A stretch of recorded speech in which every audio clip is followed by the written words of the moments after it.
Բարի երեկո, Մեդիա Հաբի եթերում Մետանոյան է եւ այսօր տաղավարում հյուրընկալել եմ քաղաքագետ Հայկ Մարտիրոսյանին, բարև ձեզ պարոն Մարտիրոսյան։ Բարև ձեզ։ Ես գիտեմ, որ դուք Հայաստանում քիչ եք լինում եւ շատ հաճախ հետևում եմ ձեզ, տեսնում եմ, որ դուք Միացյալ Նահանգներում բնակվելով այսպես շատ ակտիվ հայաստանյան կյանքի մանրամասների վերաբերյալ մեկնություններ եք անում, վերլուծություններ եք կատարում եւ նաեւ որոշակի հետևորդների բանակ եք արդեն ձևավորել եւ քանի որ առիթ եղավ իմացա, որ Հայաստանում եք, բնականաբար այսօր էլ քարոզարշավի շրջանակներում իմ հաղորդման վերջին հարցազրույցն է քարոզարշավի ընթացքում եւ ուզեցի, որ ձեզ հետ այսպես ասած ամփոփենք այս քարոզարշավը, պարոն Մարտիրոսյան, եւ ակնկալիքների եւ առաջիկա օրերի պատկերացումները գնահատենք հասկանալու համար, թե ինչ կլինի ամսի 7-ին Հայաստանում եւ եթե կարող ենք նաեւ ինչու ոչ 7-ից հետո։ Ինչ կարծիք եք, խնդրեմ։ Մի փոքր շտկում ցավոք սրտի շատ եմ լինում Հայաստանում եւ շատ երկար եմ լինում վերջին տարիներին։ Դա ուղղակի որպեսզի հստակեցնեմ, ամսի 7-ից հետո կարծում եմ պիտի ակնկալել շատ ավելի վատ զարգացումներ։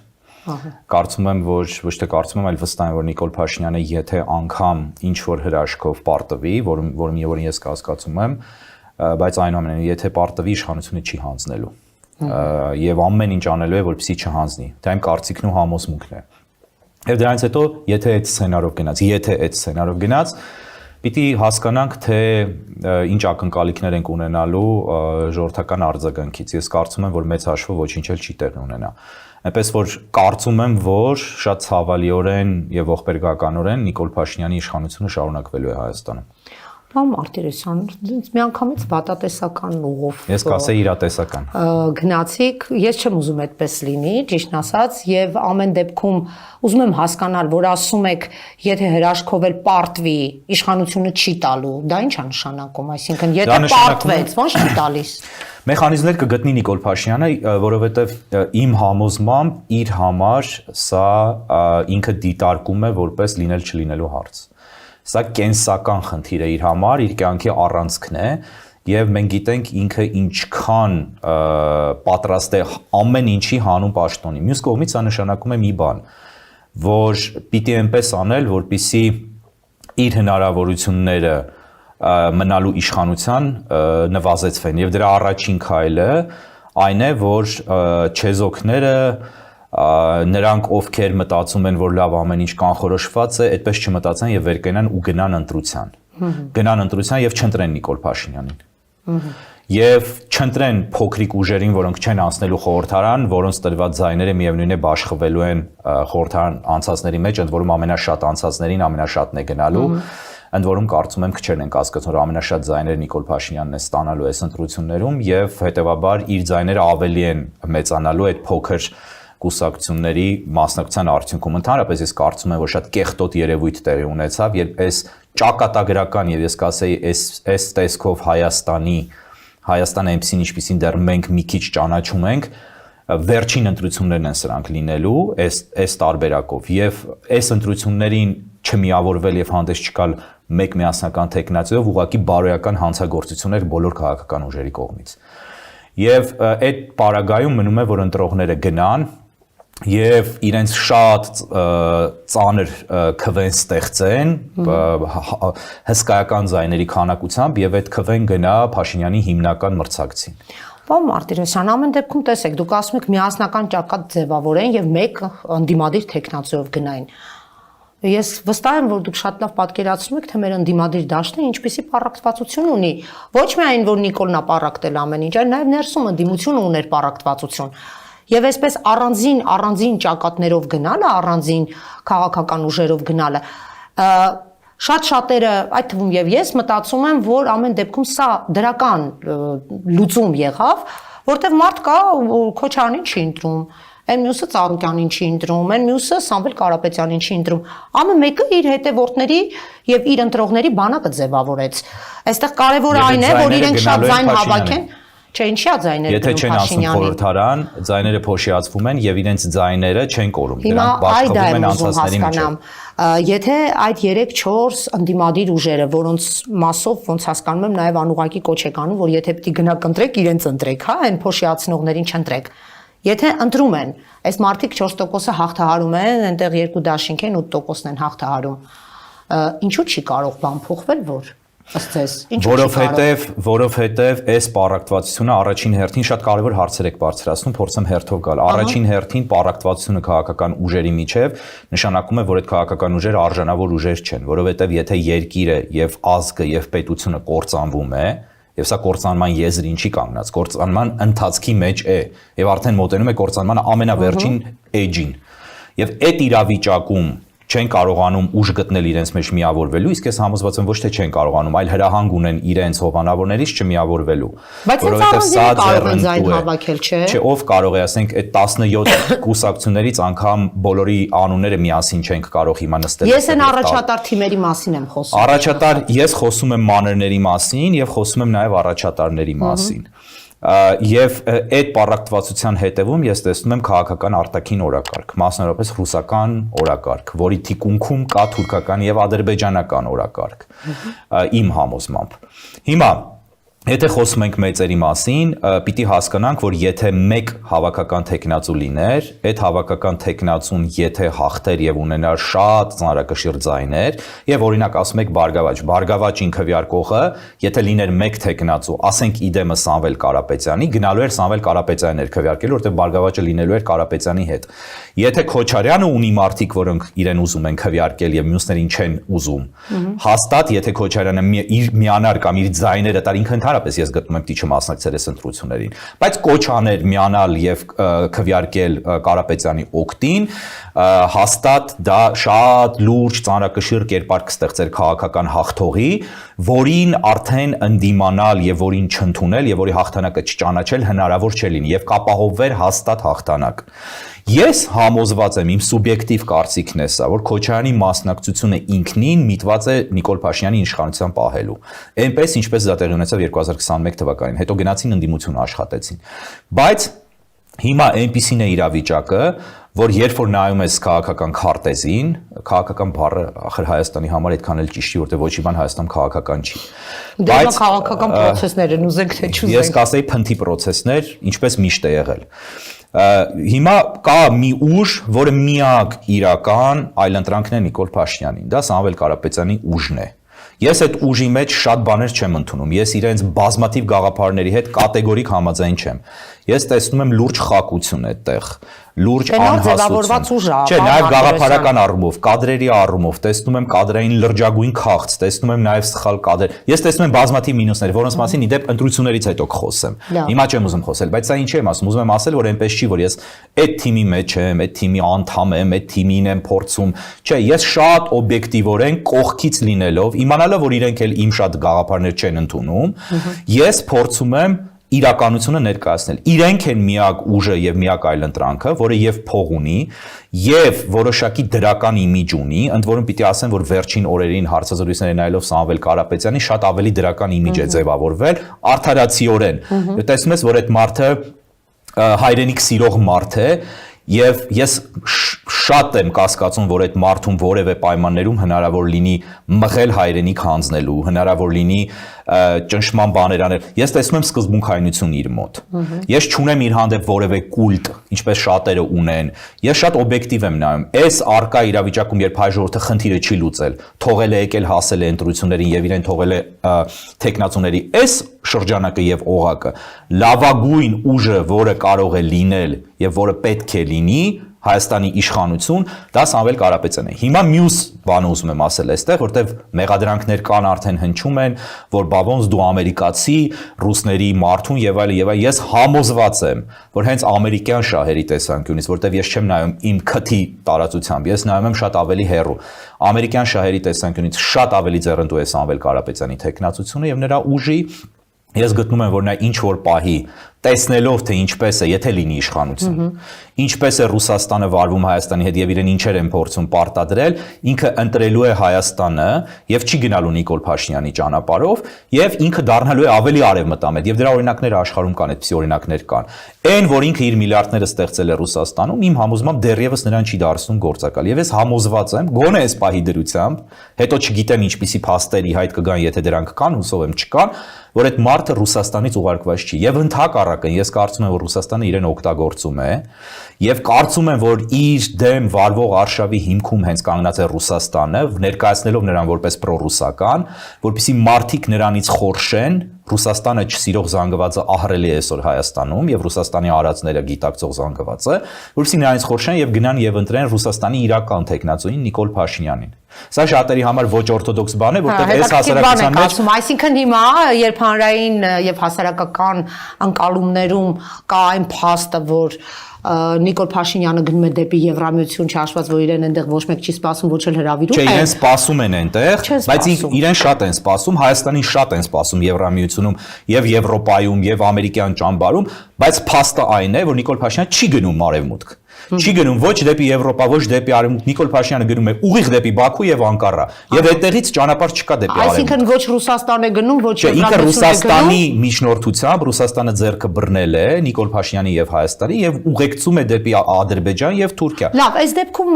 խնդրում եմ ինձ պարզաբանեք, պարոն Մարտիրոսյան, եթե այդպես է, ռուսական այս լայնածավալ սանկցիաները, կարելի է սանկցիա Հենց իմ ասածն է։ Ինչով է պայմանավորված վերջերս այստեղ հասարակ ժողովուրդը նիկոլական, ես նաև թե այսպես թիրախավորված տեսնում եմ, որ խիստ նիկոլական գործարարների շրջանակում է, հա, այդ ջերմուկ գրուպը եւ այլն, գիտենք նրանք ում շահերն են Հայաստանում սպասարկում, նրանց վրա թիրախավորումը գնում, նրանց ապրանքը թույլ չեն տալիս Շատ լավ հարց եք տալիս, շնորհակալ եմ այդ հարցի համար, փորձեմ բացատրել։ Դա հենց իմ ասացի ապացույցն է, որովհետեւ տեսեք, ես այս օրինակը վերջին օրերին շատ եմ բերում։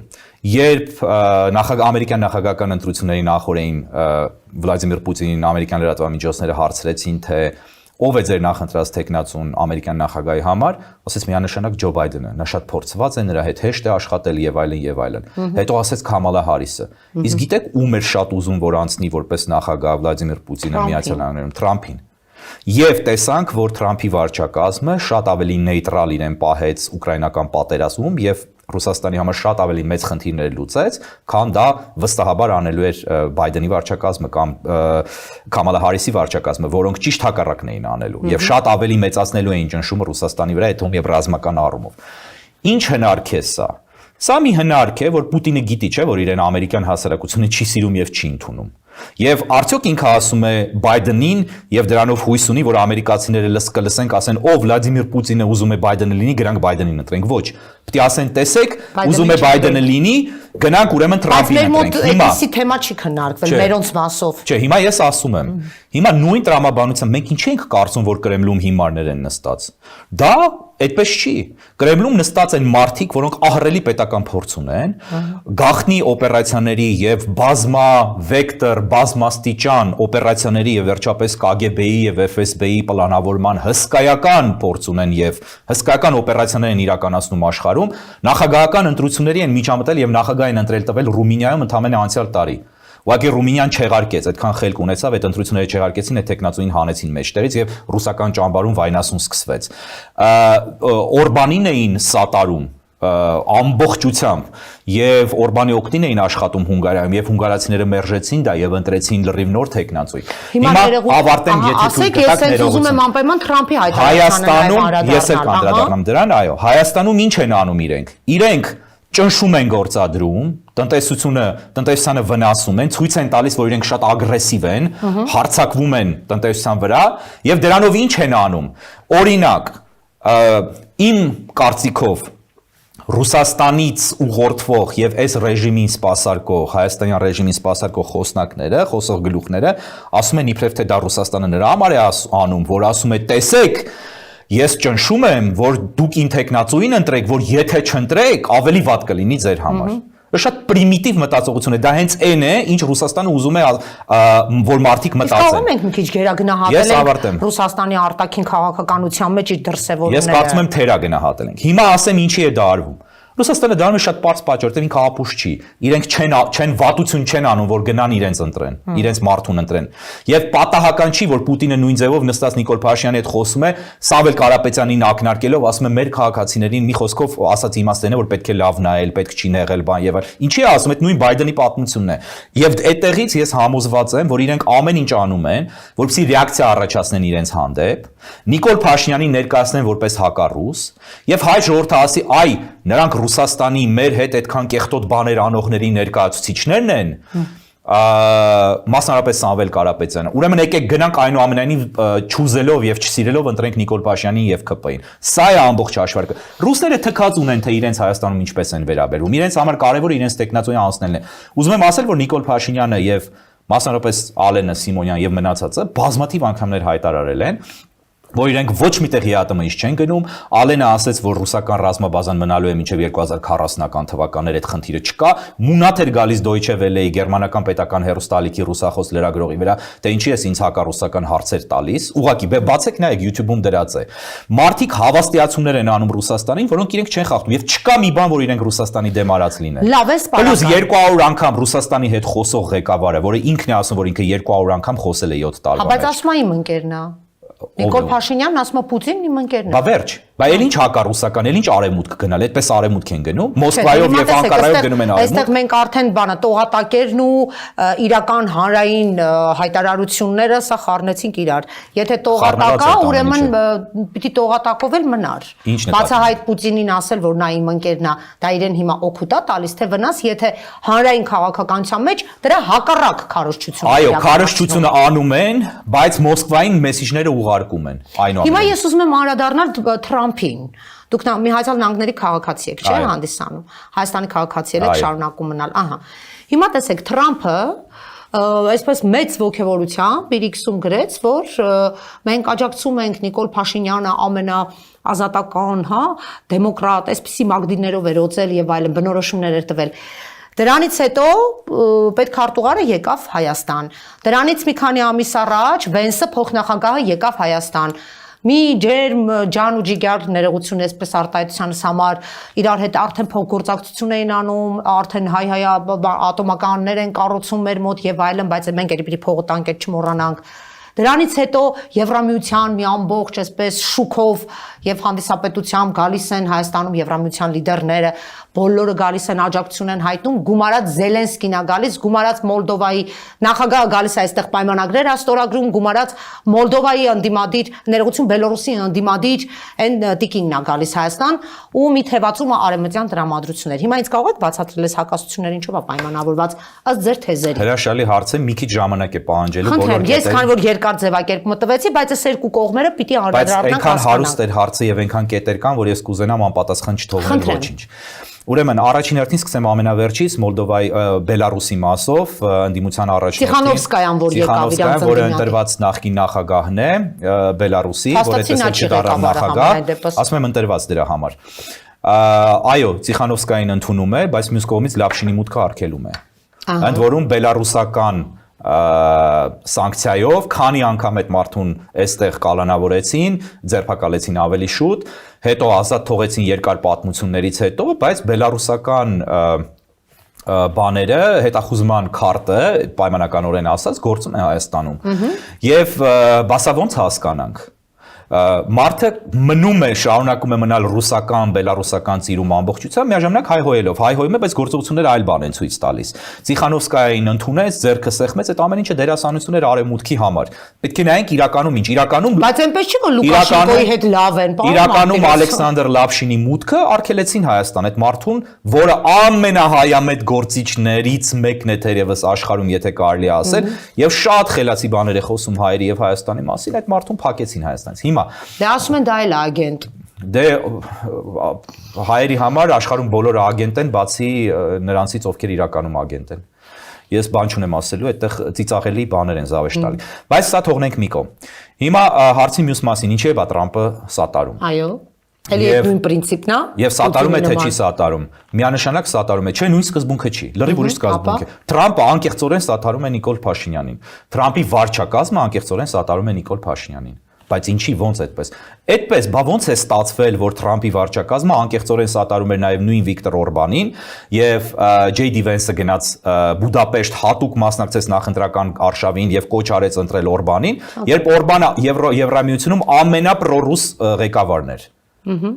Ամենապրոռուս ղեկավարն էր եւ հակաեվրոպական գծի մեջ էր։ Մենք պիտի հասկանանք, որ այս վարչակազմը ամերիկյան շատ սպეციფիկ է, շատ ինքնատիպ։ Այսինքն Ռուսաստանն է, Ամերիկան է նույն մարդկանց աջակցում։ Չէ, Ամերիկա չենք կարող ասել, որովհետեւ այս վարչակազմը, այս պարագայում Ամերիկա պետության շահերն են, բայց մենք եկեք հասկանանք։ Այո, հասկանում եմ, բայց եկեք մի բան ընդունենք։ Օբյեկտիվ պիտի նայենք եւ մեր պարզ սև սպիտակից մի քիչ դուրս պտինայինք իրականությունը ինչ է, ամեն ինչ չի որ հստակ տուփերի մեջ դրած է։ Սպիտակ տունը էս եւ Ամերիկայում շատ են ասում this White House, որտեղ դա մեծ տարբերություն ունի ինստիտուցիոնալ ամերիկյան պետական մեքենայի հետ։ Այս սպիտակ տունը նայում է կարճաժամկետ շահերի տեսանկյունից։ Կարճաժամկետ շահերում Նիկոլ Փաշինյանը գնացել է ասել է, եք թուրքերն ու ադրբեջանցիները բացում են Զանգեզուրի միջանցքը ես տալիս եմ, եկեք դուք մտեք մասնաբաժին, սա իմ ենթադրությունը եւ վերլուծությունը։ Կուզեք հետո կվաճառեք դա ադրբեջանցիներին եւ թուրքերին եւ ամենայն հավանականությամբ այդպես է պայմանավորվածությունը, որ ամերիկյան բաժնեմասերը հետո վաճառվելու են թուրքերին եւ ադրբեջանցիներին, այդ 76%-ը կարծեմ թե 74%-ը եւ թրիփի մասն է խոսքը։ Եվ ես ձեզ տալիս եմ այդ տնտեսական լծակները։ Ես ձեր ատոմակայանները կբերեմ կանեմ։ Սա շատ լավ բաներ են Միացյալ Նահանգների համար։ Եվ ես որպես ամերիկացի, եթե ես լինեի Ամերիկայի նախագահ, ես լրիվ կասեի ապրես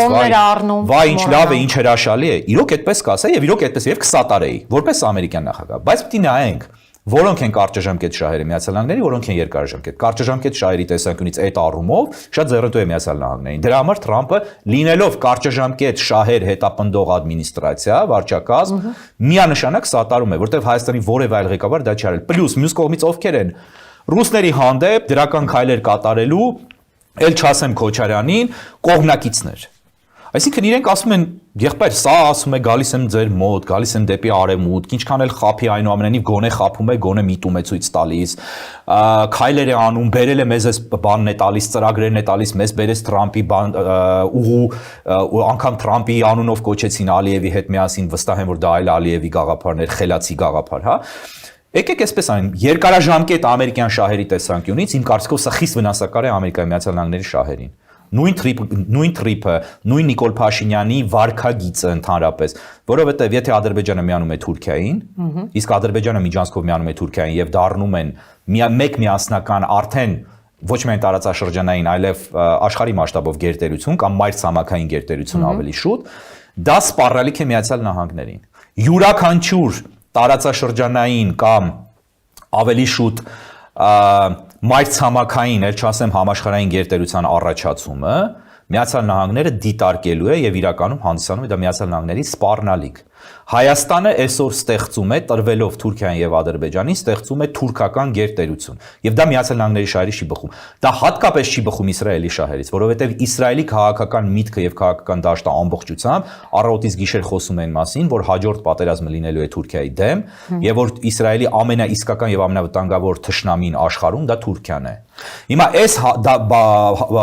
համատեքստում Իսրայելը, որ ամերիկյան մերձավորագույն դաշնակիցն է, դա ինչպես կարող է բխել Ամերիկայի Միացյալ Նահանգների շահերից, երբ Հայաստանը ստեղծում է ամեն պայման, որպեսզի Թուրքիան եւ Ադրբեջանը միավորվեն իրար եւ դառնան գերտերություն։ Բայց մենք այստեղ Իրանի հանգամանքն ենք մոռանում, պարոն Մարտիրոսյան,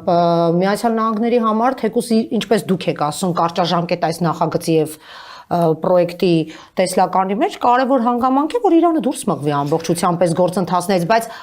Իրանը չկա գործընթացների մեջ։ Այդ եմ ասում, այստեղ մի հատ ուրիշ կարևոր հանգամանք էլ կա։ Եկան ստորագրեցին, անհասկանալի այդ թղթերը արեցին, այսքան տոկոս քեզ, այսքան տոկոս ինձ, դրանից մի ամիս հետո իրանական պատերազմը սկսեց, այս թրիփի թեման օրակարգում դարձավ երկրորդային, եթե ոչ երրորդային արդեն։ Դե շատ լավ որ երրորդային է, դա ասված մոռացվի թրիփի խնդիրը, բայց ես ուզում եմ ասել, որ հիմա թրիփից ով է խոսում ասես, էլ ոչ մեկ իրանական խնդիրների մեջ են հիմա խնդիրը։ Այո, բայց ես չգիտեմ թե Իրանը երբ է ընդհանրապես գործոն եղել։ Իրանը նախ եթե եղել է գործոն, ապա եղել է պրոադրբեջանական գործոն։ Հայերի մոտ Իրանի հանդեպ կուլտ կա, ես ապրում եմ այդ պաշտամունքը որտեղից։ Բայց ամենայն դեպս Իրանը դուք ճիշտ եք նկատել, նա այսպիսի սուր որևէ արձագանք կամ գնահատական թրիփի մասով չի տվել։ Չի տվել, ինքը համաձայն է դրա։ Հարձակվեցին Իրանի վրա, դրանից հետո այնտեղից արդեն շատ հստակ մեսիջները, այսպես բացահայտ նաև Հայաստանում Իրանի Իսլամական Հանրապետության դեսպանը ասեց, որ մենք թույլ չենք տա, որպեսզի մեր սահմանների մոտ տնտեսական կամ թեկուզ ռազմաքաղաքական պրոցեսներ որ թույլ չեն տալու։ Ինչ են անելու։ Դե այդ խոսքերը շատ ենք լսել։ Իրանը ոչինչ չի անելու։ Բայց նոր ասեցին։ Ոչ Թուրքիա։ Միջև այդ չեն էլ խոսում։ Կարող է 5 րոպե առաջ ասած լինեն, իրենց խոսքերը ոչինչ չեն նշանակում իրականում, որովհետև կարող են ասել ինչ ուզում են։ Թույլ չենք տա, իսկ դուք ով եք որ թույլ չտաք։ Այսօր արդեն բանակ չունեն։ Բայց վերջ-վերջում մենք Իրանի հետ ինչ ենք ուզում վատանալ։ Մենք չենք ուզում վատանալ։ Ես չեմ ասում թե պիտի Հայաստանը կամ հայերը վատանան Իրանի հետ։ Ընդհակառակը դա երկու գործող եւ բաց եւ բարեկամական սահմաններից մեկն է եւ պիտի այդպես մնա։ Բայց եկեք փաստերով նայենք, ես էմոցիոնալ դաշտում չեմ ուզում սա դիտարկել։ Իրանի հետ վատանալ լավանալու խնդիր չի։ Էմոցիոնալ չեմ նայում, բայց մեր հարավային դարպասն է։ Հասկանալի, եւ ես էլ եմ այդ նույն բանը ասում, բայց տեսեք, Իրանը ինչ է արել Հայաստանի համար, ոչինչ։ Իրանը սատարել է Ադրբեջանին, Իրանը աջակցություն է հայտնել Ադրբեջանին, շնորհավորել է Ադրբեջանին, Ադրբեջանը այն միակ պետությունն է տարածաշրջանային, որը ի տարբերություն արաբական պետությունների, որոնք բացահայտ հարաբերություններ չունեն Իսրայելի հետ, Ադրբեջանը ունի չի հարվածել Ադրբեջանին, այսինքն քծնական դիրքորոշում է ընդունել Ադրբեջանի հանդեպ, եւ Հայաստանին ոչնչով չի սատարել։ Կարող էր, չէ, փորձել խաթարել Թրիփը եւ այլն, չի էլ փորձել խաթարել։ Իսկ Ադրբեջանի տարածքային ամբողջականությունը, որ չի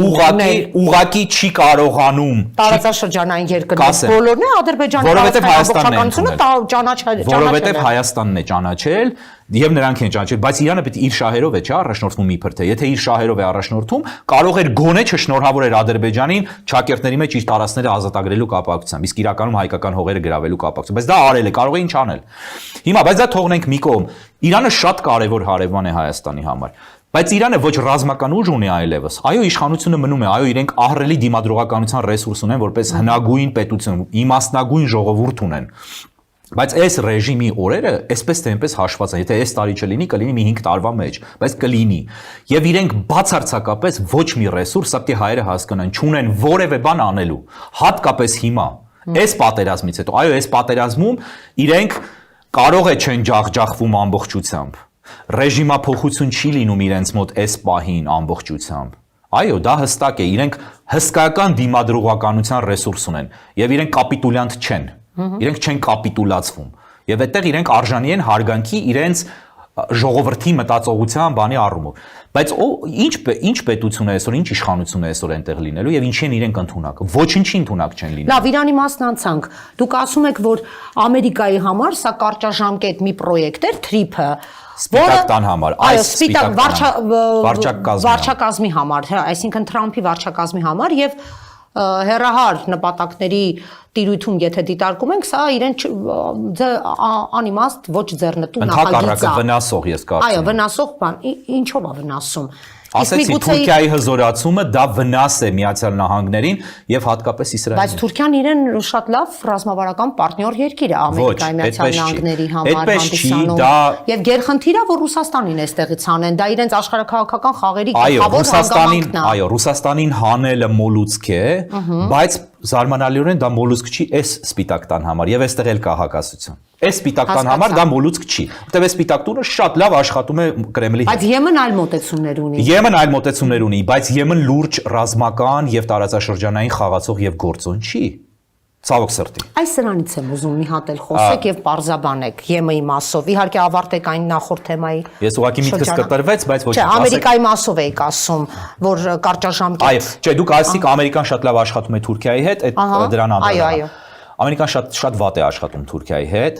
Ամերիկյան քաղաքական շրջանակներում, եթե դուք նստեք եւ խոսեք թե նախկին, թե ներկա պաշտոնյաների հետ, դիվանագետների հետ, մարդկանց հետ, ովքեր policy maker-ներ են, այսինքն քաղաքականություն որոշողներ են, ոչ ֆորմալ խոսակցություններում բոլորը ձեզ, եթե հարաբերություններն այնպեսին են, որ անկեղծ են, խոստովանեն, որ Թուրքիան ամենաանվստահելի դաշնակիցն է ՆԱՏՕ-ի, Միացյալ Նահանգների պատմության մեջ, ամենաանվստահելի իրենց համար։ Եվ շատ լավ Միացյալ Նահանգները հասկանում է, որ Թուրքիան չի կարող լինել վստահելի, որովհետև Թուրքիան ինքը իր խաղացողն է, ինքը միայն ու միայն իր շահերն է առաջ մղում։ Ուղղակի Թուրքիան ցանկացել է եւ ստեղծել է ինքն իրենից այնպիսի պետություն, որի հետ հաշվի են նստում։ Եվ երբ հաշվի են նստում, փորձում են այնպես չանեն, որ նա ակնհայտորեն թռնի Ռուսաստանի գիրկը, միավորվի Ռուսաստանին, միավորվի Չինաստանին, իր խնդիրները լուծի, հետո էլի ինքը լրիվ անկախ խաղ խաղա։ Հետևաբար կոչվում է containment policy, այսինքն գոնե մի քիչ շրջանակի մեջ պահելու քաղաքականություն։ Այո, ՆԱՏՕ-ում ընդհանրապես գիտեն, որ որևէ հարցում չեն կարող հույս դնել թուրքերի վրա եւ միայն կարող են հույս դնել, եթե գնան կոնկրետ գործարքի կոնկրետ ինչ-որ բաներով։ Այդ ռուսական թեզերն են եղել տարիներ շարունակ Հայաստանում տարածված, թե Թուրքիան ՆԱՏՕ-ի անդամ է եւ հետեւաբար Ամերիկայի լավագույն դաշնակիցն է, ՆԱՏՕ-ի երկրորդ բանակը ասենք հիմար պրիմիտիվ թեզեր են։ Հունաստանն ու Թուրքիան երկուսն էլ ՆԱՏՕ-ի անդամ երկրներ են։ Եվ երկուսը իրար այնպեսի թշնամիներ են, որ Հունաստանը հիմա միավորվում է Իսրայելի հետ ռազմական դաշնակցության առումով, փաստացի համագործակցության եւ հատուկ ծառայությունների, Կիպրոսի հետ միասին Թուրքիային հակազդելու առաջիկայում սպասվող հակաթուրքական պատերազմին սեփական տարածքները ազատագրելու համար, այս առումով։ Հյուսիսային Կիպրոսի մասն է։ Ոչ միայն Հյուսիսային Կիպրոսի, Կիպրոսը Հունաստանին չի պատկանում, հույներ են իհարկե, Չէ, ամեն դեպքում Կիպրոսի պաշտպանությունը վիճելի կղզիների խնդիրներ կան, վիճելի կղզիների խնդիր կան, ջրային վեճեր կան, ջրային տարածքների, որտեղ կան հանքանյութային պաշարներ, նավթ, գազ եւ այլն, եւ սրանք շատ լուրջ խնդիրներ են Հունաստանի եւ Թուրքիայի միջեւ։ Այսինքն մենք պետք է սա հասկանանք, բա իրենք էլ են ՆԱՏՕ-ի անդամ դաշնակիցներ, ինչպես Ամերիկայի Միացյալ Նահանգները, բայց ինչի չենք ասում Հունաստանն ու Թուրքիան ՆԱՏՕ-ի անդամ դաշնակիցներն ուրեմն եղբայրներ են, որտեղ այդպես չի։ Հայաստանը եւ Բելարուսը ՀԱՊԿ-ի անդամ երկրներ են, այդ ինչքան են դաշնակից ու եղբայր։ Դե Նիկոլի շնորհիվ է ամեն ինչ փչացել, դա էլ պետք է հաշվի առնել։ Եվրամիության մասով։ Իմ ասածը դա էր, որ չի փչացել։ Հայաստանը շարունակում է մնալ ՀԱՊԿ-ի անդամ։ Ասել, որ Նիկոլը ռուսական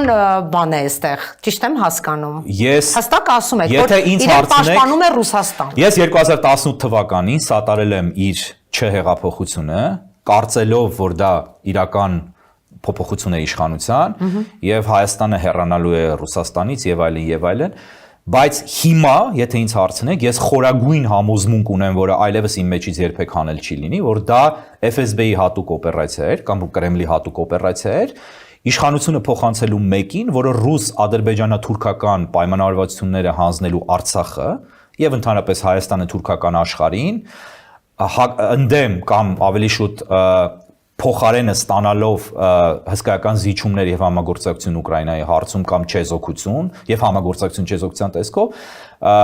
դա օպերացիա էր սեփական մարդուն դնելու իշխանության իդեմս Նիկոլ Փաշինյանի, որպեսզի այդ ամեն ինչը անի։ Եվ Նիկոլ Փաշինյանի պոպուլարության համար այդ ամեն ինչը անելուց հետո, Ռուսաստանի դեմքը բացահայտելուց հետո, անհրաժեշտ է հիմա Նիկոլ Փաշինյանին օժտել հակառուսականության պսակով, որպեսզի դրա վրա կարողանան իրենց ծրագրերը ավարտին հասցնել։ Այսօր անհրաժեշտ է այն մարդուն, որը ամեն ինչ արել է Հայաստանում ըստ Ռուսաստանի կամքի,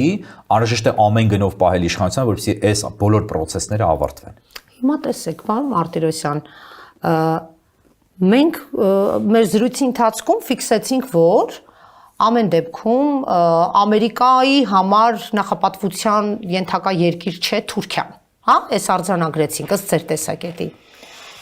Ուզում եմ անդրադառնանք ԵՄ-ին, ասում եք, եւ Եվրամիությունը այն չէ, ինչ որ կար, եւ Եվրամիության դիրքերն էլ արդեն մի տեսակ փոխվել են, երերուն են։ Չէ, երբեք չի եղել ռազմական խաղացող։ Ռազմական խաղացող չի եղել։ Հիմա ուզում եմ հասկանամ, մենք ինչ ենք անում Եվրամիության հետ հիմա, այն պարագայում ինչպես ձեր կարծիքն է, Նիկոլը ռուսական գործակալ է։ Նույն խապկանք խաղը։ Խաղ իբրև թե Հայաստանը գնում է դեպի Եվրոպա։ Նույն խապկա Հայաստանը գնում է դեպի Ադրբեջան եւ Թուրքիա։ Հայաստանը չի գնում, ցավոք սրտի չի գնում դեպի Եվրոպա։ Եթե Հայաստանը գնար Եվրոպա իրապես, մենք կունենայինք լրիվ այլ իրավիճակ։ Հայաստանը չէր դառնա Թուրքիայի ճորտ եւ Ադրբեջանի ճորտ պետություն։ Չէր դառնա։ Բայց ԵՄ-ին դիմել են, օրենք են փոխել, ասում են մենք այսպիսի տեսեք, նոր ձևաչափեր ենք համար ворթեգրել։ Շատ կարևոր հարց եք տալիս։ Ինչ օրենք են ընդունել։ Այդ օրենքը այնպեսի մանր, գեղական, գեղչկական եւ գեղցիական ժուլիկական տիպի մի բան է, որ այստեղ արդեն կասկած լինել չի կարող, որ սա խաղ է։ Օրենքը մտադրության մասին է գնալու Եվրոպա։ Որևէ հայտ ներկայացված չի, որևէ փոփոխություններ պետական կառավարման ապարատում չեն կատարվում։ Դեպի դեմոկրատիա եւ այդ պահանջներին համապատասխանության որևէ քայլ չի արվում։ Ընդհակառակը Հայաստանը գնում է շարժում է դեպի ստալինյան տիպի բռնապետություն, եւ դա դուք կտեսնեք այս ընտրություններից հետո, երբ Նիկոլ Փաշինյանը շարունակի մնալ վարչապետ։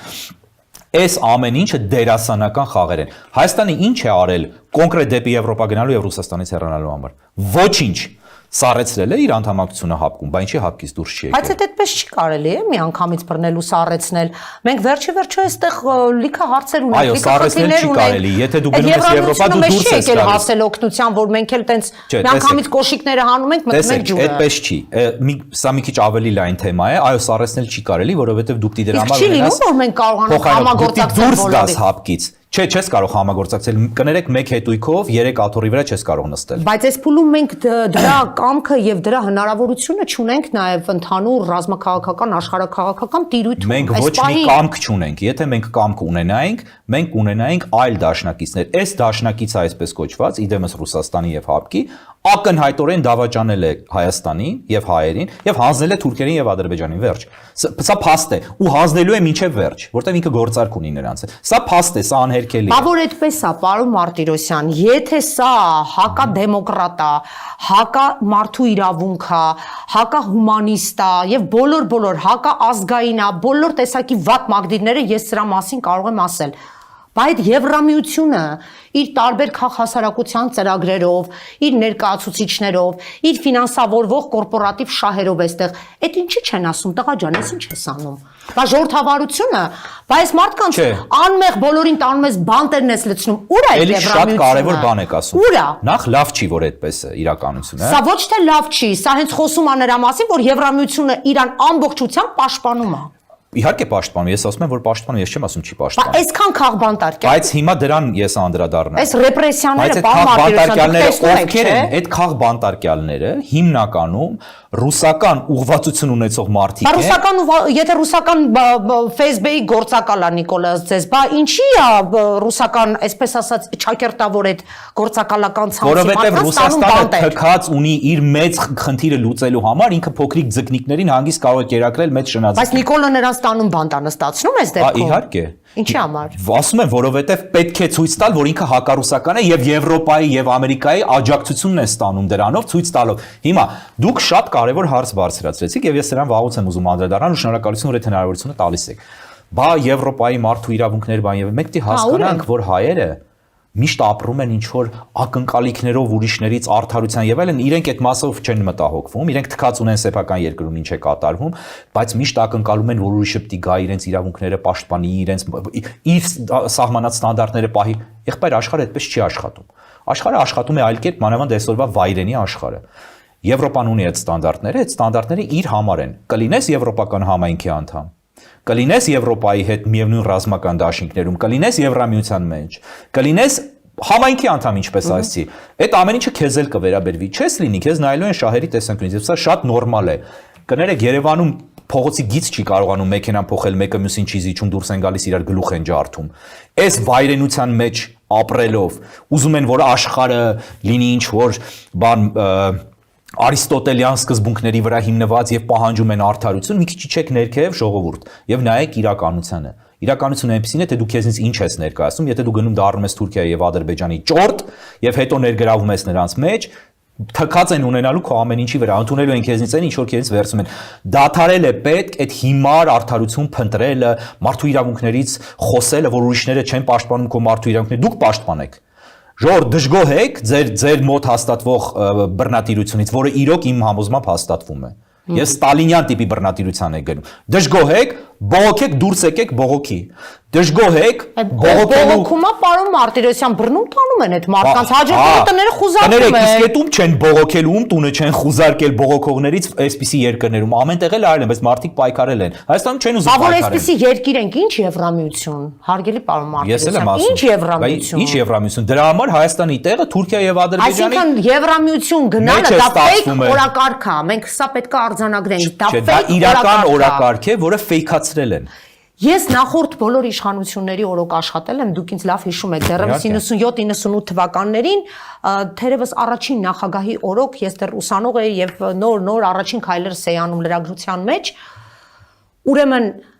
այդ տարի առաջին նախագահի պաշտոնավարումից սկսած մինչեւ Նիկոլ Փաշինյանի գալը, ինչ տեղի ունենար մարդու իրավունքների հետ կապված, չգիտեմ, ծառի ճյուղ կտրելու հետ կապված, ինչ որ տարբեր անհեթեթ թեմաներ, այնտեղ հիշում եմ մի հատ բնապահպան աղջիկ կար, բնապահպանական թեմաներ, գիտեք այդ ինչ էր կատարվում, երևի դե բոլորդ կհիշեք, դուք կհիշեք, Եվրամիությունը ֆինանսավորում էր, քաղաքասարակությանը ֆինանսավորում էր, ասում էր գնացեք պաշտպանեք ամուլսարը, ես այդ ամուլսարի մասին էլ Նիկոլն եկավ, մոռացվեց, ամեն ինչ պաշտպանում են եւ այո այդ երկակի ստանդարտները ես հստակ կարող եմ ասել, որ այսօր ակնհայտ է, այո այդպես է։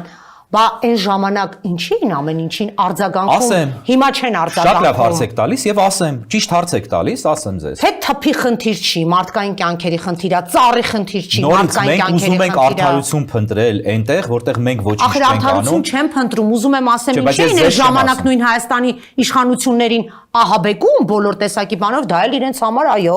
զսպման որոշակի Եվրոպան մեխանիզմ է։ իր տեսանկյունից- Իսկ սա սանձարձակ է։ Եվրոպան իր տեսանկյունից ճիշտ էր անում եւ ճիշտ է անում, բայց ես չեմ կիսում այդ տեսակետը, որ ճիշտ է անում։ Հիմա ասեմ ինչի համար։ Մենք էլի սկզբունքներ, էլի բաներ ենք ասում։ Կա շատ པարս եւ ցինիկ իրականություն։ Իրականությունը այն է, որ նախկին ղեկավարները Ռուսաստանի սատրապներն էին Հայաստանում, այս մեկը իմ համոզմամբ լինելով Ռուսաստանի սատրապ, ձևանում է որպես արևմուտք վազող մեկը։ Եվ արևմուտքին տալիս է փոքրիկ ինչ-որ բաներ, որը նախկիները չէին տալիս։ Եվ դա նրանց թույլ է տալիս եվրոպական գործընկերներին չնկատել բազմաթիվ բաներ։ Բայց ինչի՞ պիտի նկատեն, ախր ես չեմ հասկանում, ինչի՞ պիտի Հայաստանում իրենք պաշտպանեն մարդու իրավունքները եւ երբ որ հայ ժողովուրդը դա չի պաշտպանում։ Լավ են անում, չեն Դե պաշտպանում։ այնպես չէր, որ նախկին իշխանությունների ժամանակ ամբողջ օրը հայ ժողովուրդը մարդու իրավունք էր պաշտպանում, Այո։ բայց նրանց Ասեցի ինչի, արդեն ասեցի։ բերում էր որոշակի ռեզոնանսի։ Որովհետև իրենցը չէր, իրենց ոչ մի քայլ չէին անում։ Հələ Քոչարյանի ժամանակը հիշեք, Քոչարյանի այսօրվա խոսքերը կոնկրետ հակարևմտյան, կոնկրետ պրոռուսական։ Հիմա եկել է մեկը, որը ձևեր է թափում, իբր ինքը պրոարևմտյան է, փոքր մի քիչ այս ինչ որ բանն է անում, այն բանն է անում, ձևական շարունակելով մնալ Ռուսաստանի մարդ իմ համոզմամբ։ Եվ այդ պարագայում այո իրենք գնացել են այդ ուղղությամբ։ Բայց մենք ինչի ենք ակնկալում, որ իրենք պիտի սրանել այդ արդարությունը բանանեն, չէ։ Հիմա իրեն ձեռք է տալիս լրում, բայց աշխարհը այդպես է աշխատում։ Այսինքն Եմեն գիտի ըստ ձեր տեսակետի, որ սա Ռուսաստանի մարդն է, սենց ասենք, բայց ասում են Չէ, Եմեն դա չգիտի, նախ առաջին հերթին մենք ստեղ նստած քննարկում ենք դրա մասին դեմս ձեզ, դուք ձեր կարծիքը արտահայտում եք, Եմեն ընդհանրապես Բայց մենք դիտարկում չի ցակումով անում։ հայեր ենք եւ մենք Հայաստանում ապրել ենք ու Բա ապրում իրենք ենք։ չունեն ինֆորմացիաներ, աղբյուրներ, բոլոր Ունեն։ այստեղ Իսկ դուք ինչ եք դեսպանատներ կարծում, որ ունեն, դրանք շատ որակել են։ դեսպանատան աշխատակազմեր ունեն։ Հետո Դրա համար ես մի քիչ կասկածում Չէ, եմ, որ իսկ չեք կարծում, որ Փաշինյանը ռուսական ներկայացուցիչ Չէ, է իսկ չեք կարծում, որ այդ նախ ռուսական ներկայացուցիչ չլիներ, հարց տվեք ձեզ, կարող էր գալ իշխանության։ Բայց դուք ինչ եք կարծում, որ դեսպանատների այդ աշխատակիցները հայեր օրինակ չեն կարող լինել նիկոլական։ Ես ոչինչ չեմ բացառում, բայց նաև ուզում եմ դիտարկել, որ տարբեր տեսակի արևմտյան սցենարներով արված հեղափոխությունները, որ նաև մեր տարածաշրջանում եղավ, եւ Վրաստանում, եւ Ուկրաինայում, եւ Ղրղստանում են ժամանակ շատ լավ արևմտյան գործիչներ էին այդ հեղափոխության լիդերները, ռուսական լիդերներ չեն։ Պրոբլեմը նրանում է, որ արևմտյան սցենարով հեղափոխություններ չկան, չեն լինում վերջին տասնամյակների ընթացքում, նախկինում եղել են, Իրանում է եղել հեղաշրջում, կենտրոնական հետախուզական գործակալությունն է արել, Վարդերի հեղափոխությունը արևմտյան Լատինական Ամերիկայում, չէ, դա պրո-արևմտյան հեղափոխություն է, դա արևմտյան չէր, արևմուտքը չէր նստել կազմակերպել։ Դա պրո-արևմտյան, պրո-ամերիկյան, ես կասեի, Վրաստանը պրո-ամերիկյան այդ ավելի։ ժամանակ Վրաստանի ժողովուրդը որոշեց գնալ այդ ճանապարհով, գնաց այդ ճանապարհով։ Բայց ես չեմ ուզում այստեղ Վրաստանի մասին Չէ, ես ուղղակի օրինակ եմ բերում, այսինքն երբ որ այդպիսի հեղափոխություններ տեղի են ունենում, շատ լավ պրո-արևմտյան, պրո-ամերիկյան գործիչներ են գալիս այդ լիդերները Բայց ժողովուրդն է չէ բերում։ Չեմ տեսել այդ հեղափոխությունների ժամանակ ինչ որ ռուսական մարդիկ կան, դրա համար եմ հարցնում։ Չէ, ռուսական մարդիկ ոնց թե Ով է ռուսական, Զելենսկին է ռուսական։ Նախ ասեմ ձեզ, չէ, ռուսական մարդ Ուկրաինայում մինչև Զելենսկին էր, անընդհատ ռուսական Պորոշենկոին չհաշված, բայց Յանուկովիչը ռուսական էր, Կուչման ռուսական էր, եւ Կուչման միջև հեղափոխություն։ Եվ այնուամենայնիվ դուք եւ մենք մոռանում ենք, որ ուկրաինացի ժողովուրդը իր բնույթով բացարձակ նման չի հայերին։ Լավ, վրացի Սաակաշվիլին պրո-արևմտյան էր։ Վրացիներն էլ հայերին նման չեն։ Վրացիները իրենց ազգային շահը հստակ գիտակցում են։ Երբ ուզում են լինի մի իշխանություն, լինում են իշխանություն, ուզում են, չէ, ինչ քանի տարի հետո։ Երբ ուզում են մի իշխանություն, երբ ուզում են մեկ այլ իշխանություն, մեկ այլ իշխանություն։ Ասում են Եվրամիություն ենք գնում, ընդունեց Վրաստանի Եվրամիությունը։ Տեսեք, լրիվ այլ խնդիրներ են, ես չեմ ուզում Վրաստանը քննարկել։ Չէ, մենք փաստերն ենք քննարկում։ Չէ, ես չեմ ուզում Վրաստանը քննարկել, սրանք լրիվ այլ խնդիրներ են։ Մենք կարող ենք քննարկել հետևյալ հանգամանքը։ Հայաստանում, Հայաստանի այս ղեկավարը ինչ է արել Ռուսաստանից փոխվելու առումով եւ ինչ է արել հօգուտ Ռուսաստանի։ Ռուսաստանի պլանը եւ պայմանավորվածությունը Ադրբեջանի եւ Թուրքիայի հետ իրականացրել է 100%-ով։ Որևէ քայլ չի արել ռուսական որևէ կառույցից դուրս գալու եւ ռուսական ազդեցությունից իրականում դուրս գալու առումով։ Որևէ քայլ ընդհակառակը արել է դերասանական քայլ էր։ Օրինակ սառեցնելը հապկում անդամությունը, որը շատ պրոռուսական քայլ է։ Նրանով, որ դու Ռուսաստանին դրանով ազատում ես պատասխանատվությունից, քեզ պաշտպանելու, չի պաշտպանելու քեզ, ակնհայտ է, չպաշտպանեց եւ չի պաշտպանելու երբեք։ Բայց բարոյական պատասխանատվություն կրում է, եթե դու հապկի անդամ պետություն ես։ Բայց եթե դու սառեցնում ես քո մասնակցությունը հապկում, եւ այդպիսի մեխանիզմ էլ չկա եւ դուրս չես գալիս հապկից, նա ստանում է լրիվ լեգիտիմ պատճառ քեզ չպաշտպանելու։ Ես մի շատ կարևոր հարց եմ ուզում տալ եւ կոնկրետ պատասխան եմ ակնկալում ձեզնից։ Դուք տեսնում եք, որ Հայաստանը պետք է չլինի Ռուսաստանի դաշնակիցը, ճիշտ եմ հասկանում։ Որ Ռուսաստանը մեզ տանում է կործանման, տանուլ են տալիս եւ այլն։ Մեր ձեռքից բռնած հանձնում է Ադրբեջանին։ Լավ, Եվրամիության եւ Ամերիկայի հետ էլ մեր զրույցից կարծես թե այդպես հստակ չհասկացանք ինչ ենք անելու մենք իրենց հետ։ Չէ, ես գիտեմ ինչ է պետք անել, թե ինչ են անելու, ես չգիտեմ ինչ են անելու հայերը։ Ես այս պայծրությամբ պարզ չի ինչ ենք անում նրանց հետ,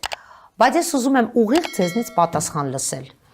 Եթե մեր ռազմավարական դաշնակիցը ըստ ձեզ պետք է չլինի Ռուսաստանը, կամ գոնե գործընկեր պետությունը չլինի Ռուսաստանը, որը մեր քթի տակ է։ Դուք ո՞նց եք պատկերացնում Եվրամիության հետ այդ համագործակցությունները եւ այդ երաշխավորական ինստիտուտի գոյության լինել կամ չլինելը ո՞նց եք պատկերացնում։ Շատ կոնկրետ եմ ուզում լսել։ Հրաշալի հարց եք տալիս, այս երաշխավորի թեման այսօր մանավանդ քաղաքական օրակարգում կա, թե Կարապետյանի թիմը, թե մյուսերը խոսում են երաշխավորի մասին։ Որտեվ հիմա այնպիսի տպավորություն է, որ մենք ոչ մեկի հետ չունենք։ Դուք չեք զգում։ Չէ։ Ոչ ռուսների հետ նորմալ հարաբերություն ունենք։ Մենք չեմ ուզում ասել, բայց Հայաստանը ունի Թուրքիայի եւ Ադրբեջանի հետ։ Մենք միշտ կարծել ենք եւ այդպես էլ փաստն ու պատմությունը ցույց է տվել։ Երբ որ մենք խռովում ենք ռուսներից եւ ասում ենք, «Օ, այս ռուսները, այս սրիկաները» եւ այլն, մենք ընկնում ենք թուրքերի գիրկը։ Հայերը երբեք Եթե թուրքերից նեղանում ենք, ընկնում ենք ռուսների գիրկը։ Հիմա կամ այս կողմ պիտի լինենք, կամ այն կողմ պիտի լինենք տարածաշրջանի մեր ընդհանուր տեղանքից ելնելով։ Չէ, ընդհանուր տեղանքը այսօր քիչ կարևորություն։ Շատ լավ, մի հատ ինձ ասեք, ԵՄ-ի դաշնակից ո՞նց ենք դառնում։ Այս է եմ ուզում բացատրեք։ Ասեմ ձեզ։ Դուք գիտեք, որ Ճապոնիան եւ Կորեան որտեղ են իրենք։ Ասիա։ Հեռավոր Ասիայում են, չէ՞։ Իսկ դուք գիտեք, որ նրանք համարվում են արևմտյան աշխարհի մաս։ Քաղաքագիտական հայտնի, բա հիմա, հա, վերջին տասնամյակներին, բայց ո՞նց է ստացվում, որ Ասիայում արևմտյան աշխարհ, բա ո՞նց է ստացվում, որ Ճապոնիայում ամերիկյան բազաներ կան Օկինավայում օրինակ, ո՞նց է ստացվում, որ Կորեայում ամերիկյան բազաներ կան, որոնք ապահովում են Կորեայի անվտանգությունը։ Առաջինը ասեմ, ազգային մենտալիտետի եւ ընդհանրապես պարտաճանաչության, պատասխանատվության եւ կազմակերպվածության գործոնը ճապոնացիների դեպքում։ Լրիվ համաձայն եմ։ Բայց ինչքան հեռու են, չէ՞, իրենք Ամերիկայից եւ բայց ունեն Ամերիկայի լիարժեք ռազմական երաշխավորությունը։ Հիմա երբ որ ասում եք Բայց չասեմ էլի, որ Ամերիկան նաեւ լիքը երկրներ երաշխավորեց ու թողեց գնաց ոնց Աֆղանստանը։ Լավ է հետո։ Ամերիկան որ միջև հիմա Իրաքում ռումբերը պայթում են։ Դուք գիտեք ինչ լավ արեց։ Գիտեք ինչ լավ արեց Աֆղանստանում, որ գնաց Բայդենը դուրսը։ Գիտեք ինչ լավ արեց։ Բայց այդ մարդկանց խոստացել էր, որ պիտի պաշտպանի, ուր գնաց։ Կներեք, այդ խոստումը միակողմանի չի լինում, է։ Աֆղաններն էլ խոստացել էին, որ պետություն կդառնա եւ կպայքարեն Թալիբանի դեմ, բայց ինչ արեցին, հանձնվեցին։ Հենց անմիջապես խոսք գնաց, որ ամերիկյան զորքերը դուրս են գալու, աֆղանական ամբողջ բանակը հանձնվեց Թալիբանին։ Լավ, վերադառնանք Ճապոնիա, կներեք։ Չէ, եւ ասեմ ձեզ, 2 տրիլիոն դոլար ծախսել է 20 եւ ավելի տարիների ընթացքում Միացյալ Նահանգները Աֆղանստան պետություն կերտելու համար, այդ փողերը կորել են, աֆղանները կերել են այդ փողերը, կերել են սեփական պետությունը, ասել են մենք չենք ուզում դառնանք արևմտյան տիպի պետություն, չենք ուզում դառնանք պետություն ընդհանրապես, մենք ուզում ենք Թալիբան։ Եվ ստացան Թալիբան։ Շատ արդար է։ Մենք նորից եկանք ազգային, էթնիկ, գենետիկ եւ մտածողության խնդրի հետ բախվեցինք։ Աֆղանները չեն կարող արևմտյան արժեքներ կրեն, էլի ներողություն։ Այդ կրկին պոպուլիզմ էր, դա կրկին անիմաստ արարք էր, եւ կրկին Ամերիկան որոշել էր Աֆղանստանը փոխել։ Դա ֆունկցիոնալ պետություն են գոնե ուզում ստանալ, ուզում էին ստանալ ամերիկացիները Աֆղանստանում եւ չստացվեց։ Ֆունկցիոնալ պետություն։ Շատ բանի մասին չենք խոսում։ Բայց հիմա թողնենք դա մի կողմ։ Ճապոնիան էլ թողնենք մի կողմ, որովհետեւ ավելի կոնկրետ հարց էիք տալիս։ Ես շատ հերվից եկա։ Հիմա ո՞նց է հնարավոր Ռուսաստանից ազատվել այս տարածաշրջանում եւ դուք ասում եք եթե Ռուսաստանը չի Թուրքիան է, եթե Թուրքիան չի, բայց ինչ ենք մենք այդ երկուսի մեջ տեսնում։ Բա ուր գնանք Ֆրանսիա։ Ընդ որում հայերը ռուսների եւ թուրքերի մեջ հիմա հստակ ընտրել են Թուրքիան։ Իրենք իրենց առաջարկել են երկու ընտրություն միայն, ընդ որում ընտրությունը երկուսը չի։ Այդ է մտահորիզոնի ծայրահեղ սահմանափակության վկայություն է։ Երրորդ ընտրության, եվրոպական ընտրության բացատրությունը տվեք եւ մեր հետևորդները։ Իսրայելը թեկուզ հիմա լուրջ հակասություններ կան Եվրամիության հետ, այդ թվում եւ նաեւ ամերիկյան հասարակության մի մասի հետ Իսրայելը արևմուտքի մաս է գտնվելով ամբողջությամբ թշնամական միջավայրում։ Շատ դժվար է Իսրայել դառնալը Հայաստանին, բացարձակապես դժվար չի։ Սպասում են Հայաստանի Եվրամիությունում, այդ էլ ռուսական թեզ է թե չեն սպասում։ Միանշանակ սպասում են։ Սպասում է Միացյալ Նահանգները Հայաստանի սեփական դաշնակիցների ճամբարում։ Տեսեք ինչպես է արձագանքում այսօր Միացյալ Նահանգները Հայաստանի կեղծ քայլերին, որոնք կեղծ են, բայց այնուամենայնիվ պրոամերիկյան այսպես էլեմենտներ ունեն, թեկուզ փոքրիկ, եւ կհասկանաք։ Ես ուզում եմ մի բան պատմել, ես մի քանի տարի առաջ խոսում էի Ամերիկայի Օբամայի վարչակազմի նախարարներից մեկի հետ, որ ամենակարևոր նախարարներից էր, նաև աշխարհի ամենակարևոր ամերիկյան կառույցներից մեկի ղեկավարն էր, որը ռազմական, այսպես լեգենդար օպերացիաներ է ղեկավարել պետության ղեկավարության կազմում լինելով հանդերձ։ Եվ իրեն հարց տվեցի, այսի կարող եք ինձ ասել, ինչի Հայաստանը ընդհանրապես Օբամայի վարչակազմի ժամանակ որևէ հետաքրքրություն չէր ներկայացնում Ամերիկայի համար։ Ինձ ասեց, փորձիր դու պատասխանել այդ հարցին, ասեցի, որտեվ գործոն չէր, ասեց այո, ավելին, որտեվ դուք ասեց Ռուսաստանի գաղութ էիք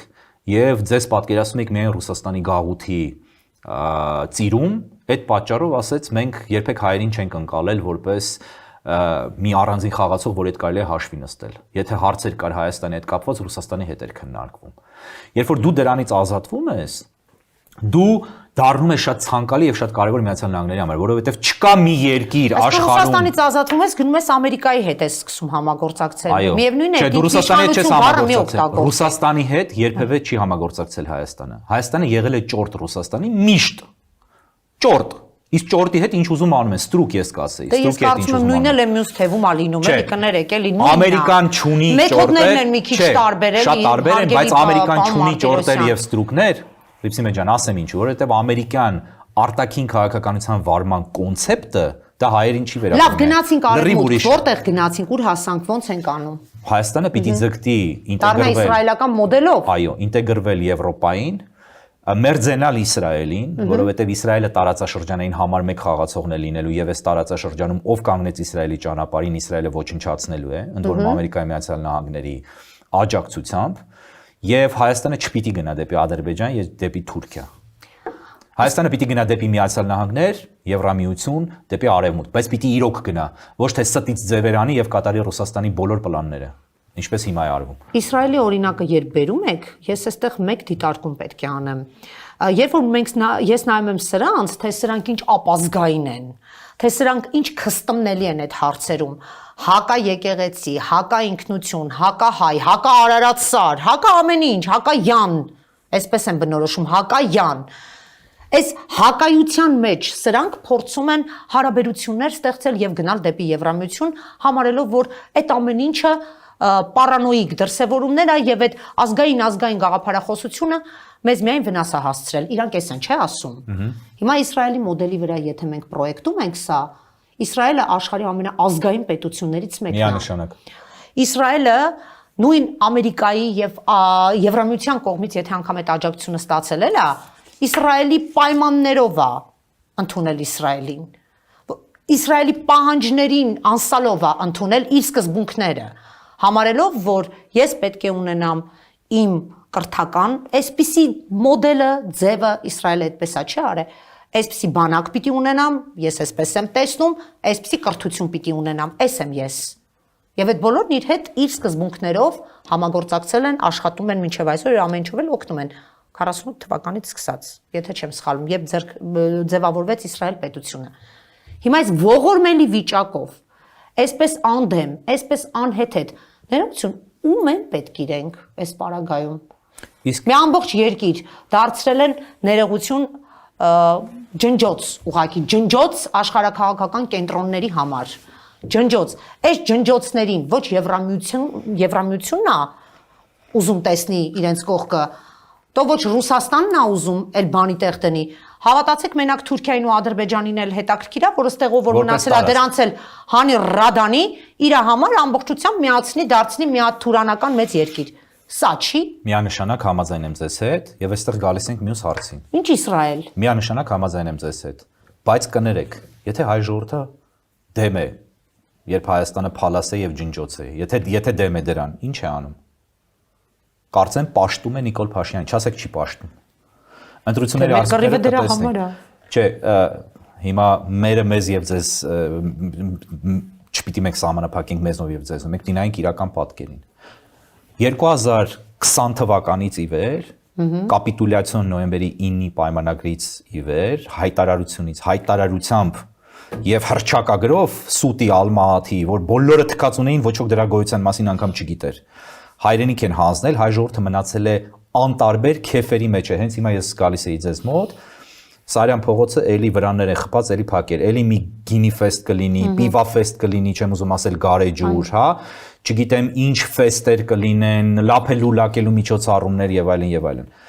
Հունիսի 1-ին, որ երեխաների պաշտպանության օրն է, փոքրիկ դետալներ են, բայց մենք շատ մեծ բաներ են ցույց տալիս։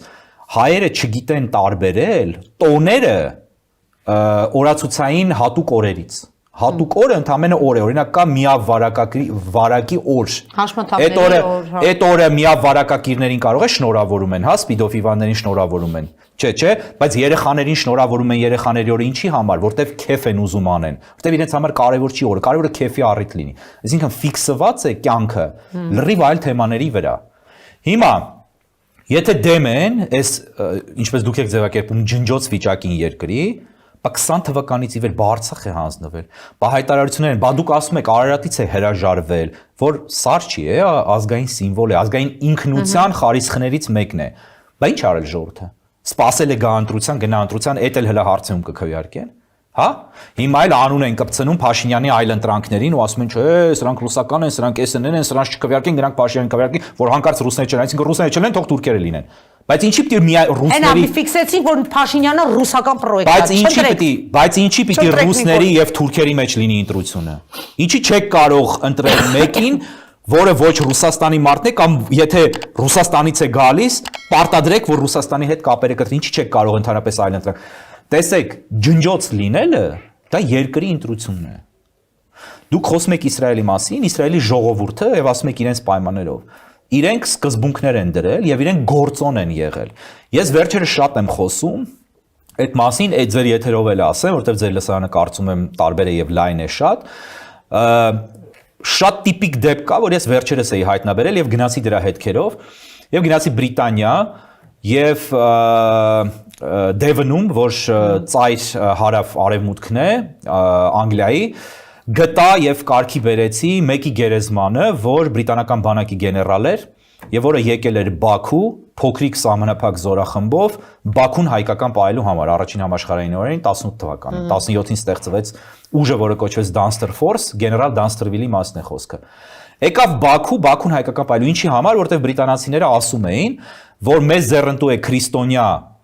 ժողովուրդ տիրապետի Բաքվի նավթին, որի հետ մենք հեշտ կարող ենք դաշնակից լինել բնական դաշնակիցի հետները, քան այն ժամանակ ադրբեջանցի չկար, թաթարները, տեղի բնակչության ընդ որում փոքրամասնությունը, որը դաշնակից եւ ներկայացուցիչն է Թուրքիայի, որի դեմ կռվում էր Բրիտանիան եւ փորձում էր Օսմանյան կայսրությունը փլուզել եւ փլուզեց։ Այդ Լորենս Արաբիացին, որին կեղծ բաներ են վերագրում էլի, իբր հակահայ, այդ մարդը բացարձակ հակահայ չէր, հայանպաստ բաներ է արել իրականում, փլուզելով Օսմանյան կայսրությունը, այդ մարդը նույն գործներ անում արաբական աշխարհում։ Իրենք ուղարկեցին Dunsterville-ին եւ բրիտանական գլխավոր շտաբում կար երկրորդ կարծիք, որ ասում էր մի գնացեք։ Հայերը իրենցից բան չեն ներկայացնում, հայերը չեն կարողանալու մեզ դաշնակից լինել։ Մենք ոչինչ չենք կարողանալու անել։ Ընդ որում շատ քիչ ուժ ունեին բրիտանացիները, որտեվ ահավոր ջլատված էին եւ 1000 հոգա Dunster Force-ը 1000 հոգանոց ուժ էր Dunsterville-ի։ Եկավ հսկայական գաղթի ճամփաները բաց պահեց, որ հայերը անվտանգ անցնեն, կռվեց, զոհեր տվեց, հայ գաղթականներին փրկեցին եւ եկան հասան Բաքվում սկսեց մարզել հայերին, սկսեց որոշակի զենք տրամադրել ինչ որ կարողան։ Մեր գիտեք հայերի պահանջը որն էր։ Այսինքն ինչ ես եկել մեզ ասում ես կռվեք պահեք Բաքուն, եկեք բրիտանական զորք բերեք, դուք կռվեք մեր համար։ Այս մարդը ասեց ես չեմ կարող, սկսեցին դավեր նյութել, գիտեք բանը ուր հասավ, որ Dunsterville-ը, որ փաստացի կառավարում էր Բաքուն այդ ժամանակ եւ հայկական զորամիավորումներ էր կազմում, մտեք ինտերնետ լուսանկարները կան։ Մահափորձ կազմակերպեցին հայերը իր դեմ։ Վերջում խափեց, ասեց լավ, բրիտանական զորքը կգա, որ մոտիվացնի, որ հայերը ինքնապաշտպանվեն, ասեց իսլամական բանակը մոտենում է։ Եվ հայերը էլի չկազմակերպվեցին, Վերջում տեսավ, ասես դուք չեք կազմակերպում, դուք չեք ուզում կռվել, դուք չեք կարողանալու Բաքուն պահել, իր մոտ էլ արդեն 400 հոգի էր մնացել եւ պահանջում եք, որ մենք գանք Բաքուն պահենք հայկական, մենք չենք կարող, ռեսուրս չունենք։ Եթե դուք չեք ուզում մեր օգնությունը եւ ուզում եք ինձ սպանել, կտեսնենք ինչ կլինի։ Գալու են ձեզ մորթեն։ Վերջին օրը Գիշերով նստեց նավեր 400 հոգով հեռացավ, որտեղ ասես բրիտանական կայսրությունը չեմ կարող խայտառակել, բազմահազարանոց իսլամի բանակը, որ թուրք-թաթարական բանակ էր, մոտենում էր Բաքվին, 1 օր էր մնացել, ասես մենք կկոտորվենք բրիտանացիներս, խայտառակ կլինենք ամբողջ աշխարհում եւ որևէ արդյունք չի լինի, եթե կռվենք դիմադրենք էլ հերոսաբար զոհվելու ենք, չի մնալու հայկական։ Եկան կոտորեցին, 30000 հայ մորթեցին հաջորդ օրը։ Հիմա այստեղ դասը ո՞րն է, որ չուզեցան հայերը գործոն լինել, ընդհակառակ ասում էին եկեք մեր համար կռվենք։ Այդպեսի շատ Հիմա այո, հիմա Ռիսի մեջ այն, եթե չենք ուզում որպես ժողովուրդ ազգ լինել գործոն, մենք չենք մնալու այստեղ։ Հիմա վերջաբանն է արդեն մենք բավական երկար զրուցեցինք պարոն Մարտիրոսյան, ամսի 7-ին մեր ժողովուրդը գնալու է ընտրության։ Ինչ ենք ասում մեր քաղաքացիներին, ինչ պիտի իրենք անեն ամսի 7-ին եւ պետք է անեն թե ոչ։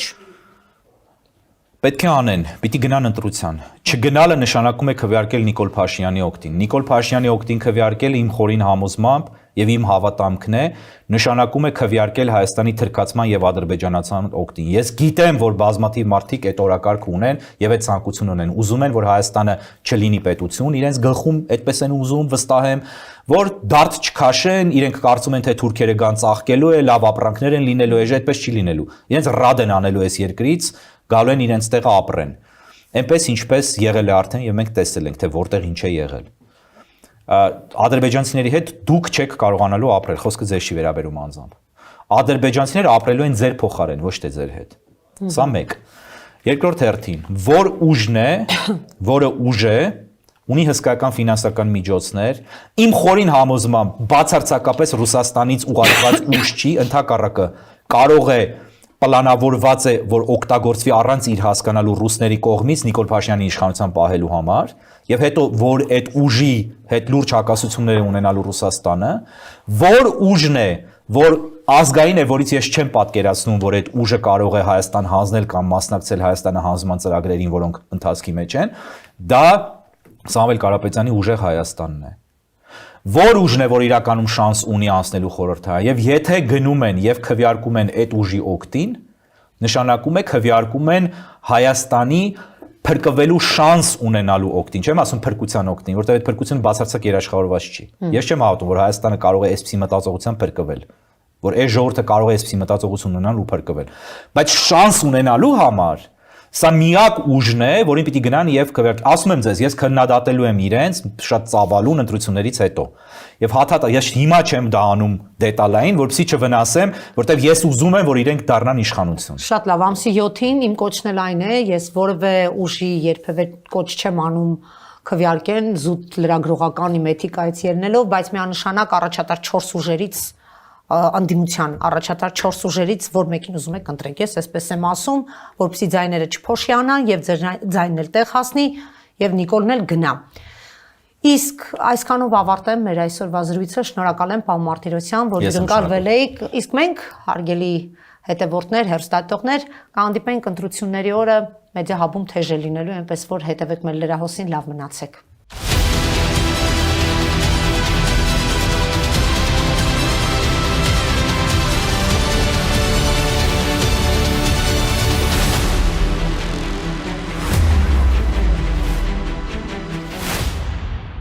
Գյորջյան Կասկադ 60 ամիս փուլային վճարում բազմաթիվ առավելություններ